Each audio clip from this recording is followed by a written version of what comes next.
how to change PHP version via CloudLinux Selector in DirectAdmin. We assume you have already logged into your DirectAdmin account. Scroll down.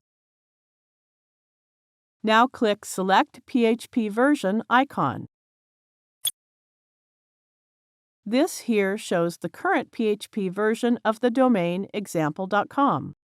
Ignore this warning as it is related to the set version that is the native version of PHP. Click to open the drop-down list of available PHP versions and select the required version. Then click to apply.